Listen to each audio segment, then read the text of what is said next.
En los diversos paisajes que tiene Aragón encontramos lagos, grandes montañas, estepas, bosques e incluso desiertos. Y como ya sabrán, aquí contamos con uno muy famoso. Hablamos del desierto de Monegros y sus casi 3.000 kilómetros de paisaje estepario. Esta zona tiene un clima semidesértico, por lo que no es un desierto al estilo del Sáhara, sino más bien algo más parecido a las Bárdenas reales.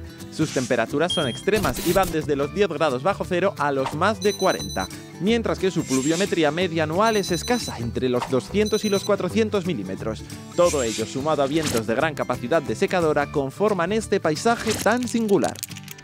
Monegros es una de las zonas desérticas más grandes de Europa, salpicada de pequeñas localidades y pueblos de colonización. En total ocupa 31 municipios, sumando más de 20.000 habitantes. Se trata de un territorio poco poblado, con una densidad de población de 7,8 habitantes por kilómetro cuadrado, donde el silencio y la tranquilidad imperantes son un atractivo más para el visitante.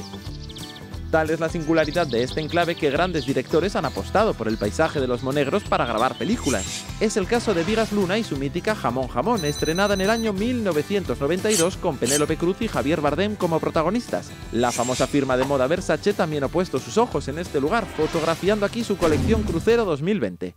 No podemos pasar por alto la competición Orbea Monegros, que reunió en 2019 a 8.000 ciclistas. Tampoco debemos olvidar que Los Monegros fue durante años sede de un festival de música electrónica que congregaba a más de 40.000 personas cada año.